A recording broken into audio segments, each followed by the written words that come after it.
ਭਾਰਤ ਦੇ ਵਿੱਚ 3 ਮਈ ਤੱਕ ਲੌਕਡਾਊਨ ਹੈ, ਪਰ ਇਸ ਵਿਚਕਾਰ ਰਿਆਇਤਾਂ ਜ਼ਰੂਰ ਦਿੱਤੀਆਂ ਗਈਆਂ ਨੇ, ਜਿਸ ਦਾ ਸੰਕੇਤ ਪ੍ਰਧਾਨ ਮੰਤਰੀ ਨਰਿੰਦਰ ਮੋਦੀ ਨੇ ਦਿੱਤਾ ਸੀ। ਹਾਲਾਂਕਿ ਲੌਕਡਾਊਨ ਦੇ ਵਿਚਕਾਰ ਤੁਸੀਂ ਬੇਫਜ਼ੂਲ ਘਰੋਂ ਬਾਹਰ ਨਹੀਂ ਨਿਕਲ ਸਕਦੇ, ਪਰ ਛੋਟ ਕਿੱਥੇ-ਕਿੱਥੇ ਮਿਲੀ ਹੈ, ਵਿਸਥਾਰ ਨਾਲ ਦੇਖੋ। ਖੇਤੀਬਾੜੀ ਸੰਬੰਧੀ ਸਾਰੇ ਕੰਮ 20 ਅਪ੍ਰੈਲ ਤੋਂ ਬਾਅਦ ਸ਼ੁਰੂ ਹੋ ਸਕਣਗੇ। ਮਨਰੇਗਾ ਮਜ਼ਦੂਰ ਕੰਮ ਕਰ ਸਕਣਗੇ। ਹਸਪਤਾਲ ਤੇ ਸਿਹਤ ਸੇਵਾਵਾਂ ਜਾਰੀ ਰਹਿਣਗੀਆਂ। ਦਵਾਈ ਦੀਆਂ ਫੈਕਟਰੀਆਂ ਖੁੱਲਣਗੀਆਂ। ਮੈਡੀਕਲ ਉਪਕਰਨ, ਮੈਡੀਕਲ ਬੁਨਿਆਦੀ ਢਾਂਚੇ ਦਾ ਨਿਰਮਾਣ ਖੁੱਲੇਗਾ। ਚਾਹ ਕੌਫੀ ਦੇ ਬਾਗ 'ਚ 50% ਕਾਮੇ ਕੰਮ ਕਰ ਸਕਣਗੇ। ਚਾਹ ਕੌਫੀ ਦੀ ਸੇਲ ਤੇ ਮਾਰਕੀਟਿੰਗ ਦੀ ਇਜਾਜ਼ਤ ਦਿੱਤੀ ਜਾਏਗੀ। ਫਲ, ਸਬਜ਼ੀਆਂ, ਦੁੱਧ, ਮੱਛੀ, ਮੀਟ ਦੀਆਂ ਦੁਕਾਨਾਂ ਖੁੱਲੀਆਂ ਰਹਿਣਗੀਆਂ।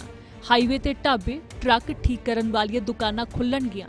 ਦੁੱਧ ਤੇ ਦੁੱਧ ਤੋਂ ਬਣੇ ਉਤਪਾਦਾਂ ਦੀ ਸਪਲਾਈ ਤੇ ਢੋਆ-ਢੁਆਈ ਸ਼ੁਰੂ ਹੋ ਜਾਏਗੀ। ਮੁਰਗੀ ਪਾਲਣ ਧੰਦਾ ਚਾਲੂ ਰਹੇਗਾ। ਪਸ਼ੂਆਂ ਦੀ ਫੀਡ ਨੂੰ ਤਿਆਰ ਕਰਨ ਵਾਲੇ ਪਲਾਂਟਾਂ ਨੂੰ ਇਜਾਜ਼ਤ ਮਿਲੇਗੀ। ਪਸ਼ੂਆਂ ਦੇ ਹਸਪਤਾਲ ਵੀ ਖੁੱਲਣਗੇ। ਬੈਂਕ ਤੇ ATM ਖੁੱਲੇ ਰਹਿਣਗੇ। IT ਮਾਹਰ, ਬੈਂਕਿੰਗ ਕੋਰਸਪੋਂਡੈਂਟ, ਕੈਸ਼ ਮੈਨੇਜਮੈਂਟ ਏਜੰਸੀਆਂ ਵੀ ਕੰਮ ਕਰਨਗੀਆਂ। Petrol, diesel, kerosene, CNG, LPG ਤੇ PNG ਪਹਿਲਾਂ ਦੀ ਤਰ੍ਹਾਂ ਮਿਲੇਗੀ। ਡਾਕਖਾਨੇ ਆਮ ਦੀ ਤਰ੍ਹਾਂ ਕੰਮ ਕਰਨਗੇ। ਸਮਾਨ ਦੀ ਅੰਤਰਰਾਜੀ ਢੋਆ-ਢੁਆਈ ਲਈ ਮਨਜ਼ੂਰੀ ਮਿਲੇਗੀ। ਇੱਕ ਟਰੱਕ 'ਚ 3 ਲੋਕਾਂ ਤੋਂ ਜ਼ਿਆਦਾ ਸਵਾਰ ਨਹੀਂ ਹੋ ਸਕਣਗੇ। ਟਰੱਕਾਂ ਦੀ ਮੁਰੰਮਤ ਵਾਲੀਆਂ ਦੁਕਾਨਾਂ ਖੁੱਲਣਗੀਆਂ। IT ਕੰਪਨੀਆਂ ਖੁੱਲਣਗੀਆਂ, ਪਰ 50% ਤੋਂ ਵੱਧ ਮੁਲਾਜ਼ਮ ਨਹੀਂ ਹੋਣਗੇ। Electrician, IT repair, plumber, motor mechanic ਤੇ ਤਰਖਾਣ ਕੰਮ ਕਰ ਸਕਣਗੇ। ਸਰਕਾਰੀ ਸੇਵਾਵਾਂ ਦੇ ਕਾਲ ਸੈਂਟਰ 20 ਅਪ੍ਰੈਲ ਤੋਂ ਖੁੱਲ ਸਕਣਗੇ। ਪਿੰਡੂ ਇਲਾਕਿਆਂ 'ਚ ਉਦਯੋਗ ਖੋਲ੍ਹਣ ਦੀ ਇਜਾਜ਼ਤ ਹੈ, ਪਰ ਸੋਸ਼ਲ ਡਿਸਟੈਂਸਿੰਗ ਦੇ ਨਿਯਮਾਂ ਦੀ ਪਾਲਣਾ ਜ਼ਰੂਰੀ ਹੈ। ਪੱਠੇ ਘੱਟ ਤੋਂ ਘੱਟ ਮਜ਼ਦੂਰਾਂ ਨਾਲ ਕੰਮ ਕਰਨਗੇ। ਪੁਲਿਸ, ਹੋਮਗਾਰਡਸ, फायर स्टेशन ਤੇ ਹੋਰ ਐਮਰਜੈਂसी सर्विस चालू रहेगी। इस दृष्टि से सर्वप्रथम जो मनरेगा में काम करना चाहते हैं, ग्रामीण इलाकों में जो भी मजदूर हैं, जो मनरेगा के कामों में संलग्न होना चाहते हैं, सम्मिलित होना चाहते हैं, उन सभी को अब एक रास्ता मिलेगा सम्मिलित होने का। लेकिन इसमें भी ये शर्त है कि उनको मास्क पहनने होंगे, सोशल डिस्टेंसिंग उनको ऑब्जर्व रखनी होगी। लेकिन मनरेगा के काम में मनरेगा के तहत जो है वो एम्प्लॉयमेंट की अपॉर्चुनिटीज़ अब अवेलेबल होंगी। और इसी के साथ साथ ये भी जोर दिया गया है कि जो मनरेगा के काम हैं उसमें ज़्यादा प्राथमिकता, ज़्यादा प्रायोरिटी जो सिंचाई के काम हैं, जो जल संरक्षण, वाटर कंजर्वेशन के काम हैं, उसमें देनी चाहिए, उसमें देनी पड़ेगी।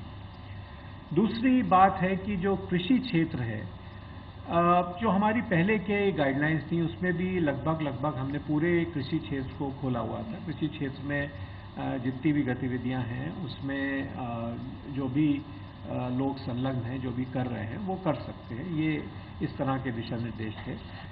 इसके अलावा पशुपालन, मछली पालन, बागवानी के पूरे इकोसिस्टम में भी लोगों को काम करने की अब अनुमति मिलेगी। और विशेषतः मैं कहना चाहूँगा कि एनिमल हस्बेंड्री या पशुपालन में जो जितनी भी गतिविधियां हैं, जो सप्लाई चेन्स हैं, उसमें अब काम किया जा सकता है। ग्रामीण इलाकों में जो रूरल इंडस्ट्रीज़ हैं, जो ऐसे उद्योग हैं जो ग्रामीण इलाकों में स्थित हैं, यानी कि जो म्यूनिसिपल बाउंड्रीज़ के बाहर हैं, उनमें भी अब काम करने की छूट है। लोग बाग वो सब काम कर सकते हैं।